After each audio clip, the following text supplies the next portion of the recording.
इच्छा आहे।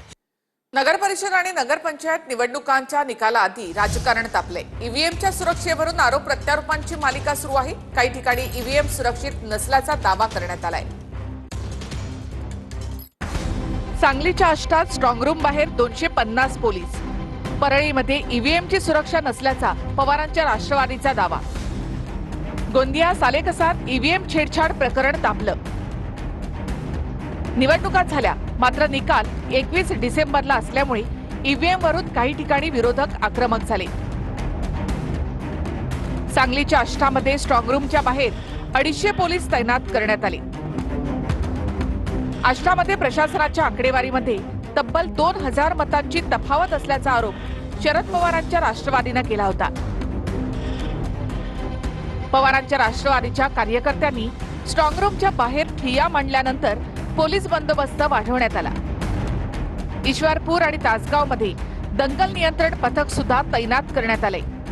सांगली जिल्ह्यामध्ये 8 ठिकाणी असणाऱ्या स्ट्रॉंग रूमच्या बाहेर पोलीस बंदोबस्त वाढवण्यात आला।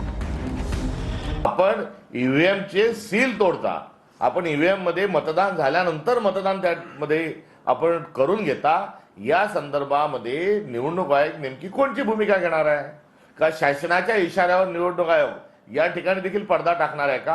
हा एक फार मोठा गंभीर प्रश्न निर्माण झाला आहे।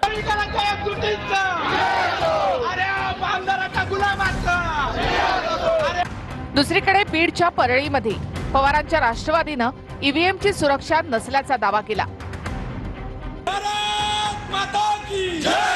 पवारांच्या राष्ट्रवादीच्या नेत्यांनी स्ट्रॉंग रूमची पाहणी केली। पवारांच्या राष्ट्रवादीचे दीपक देशमुख यांनी प्रशासनावर विश्वास नसल्याचं म्हटलं आणि स्ट्रॉंग रूम मध्ये जमा केल्या, त्यामुळे ज्या पेट्या पंचासमक्ष सील झालेल्या होत्या त्यांना न बोलवता त्यांच्या अनुपस्थितीत आपल्याला मतपेटी उघडण्याचे अधिकार कुणी दिलेले आहे? तिकडे गोंदियामध्ये सालेकसा ईव्हीएम छेडछाड प्रकरणात निवडणूक अधिकाऱ्याला पदमुक्त करण्यात आलं। गोंदियामध्ये सर्व उमेदवारांनी निवडणूक अधिकाऱ्याला निलंबित करण्यासाठी तहसील कार्यालयावर मोर्चा काढला होता। विरोधकांनी सुद्धा आता हा निकाल लांबणीवर टाकल्यावरून सरकारवर आरोप केले आहेत। हे पळवाट आहे आणि सरकारने बाजू का मांडली नाही, तर त्यांना ईव्हीएम मध्ये गडबड करायची आहे, निकाल फिरवायचे आहेत, म्हणूनच त्यांनी 20 दिवसाचा कालावधी घेतलेला आहे। अजित पवार यांचे पुत्र जय पवार यांच्या लग्नाला शरद पवारांच्या कुटुंबातल्या अनेकांची अनुपस्थिती राहणार आहे अशी चर्चा आहे। जय पवारांचं बहरीनमध्ये लग्न होते। लग्नाला फक्त 400 पाहुणे उपस्थित राहणार आहेत।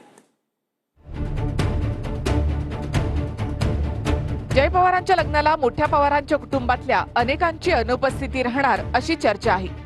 जय पवारांचं लग्न बहरीनमध्ये होतं। लग्नाला 400 पाहुणे उपस्थित राहणार आहेत।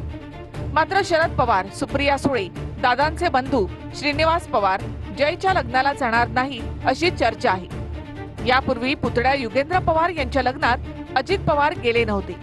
पुतण्या युगेंद्र पवारच्या लग्नाला निवडणुकांचं कारण देत अजित पवार गेले नाहीत। त्यामुळे मोठ्या पवारांच्या कुटुंबातले अनेक जण जयच्या लग्नाला जाणार नाहीत अशा चर्चा रंगल्यात। जय पवारांचा लग्न सोहळा बहरीनमध्ये 4 डिसेंबर ते 7 डिसेंबर असा चालणार आहे।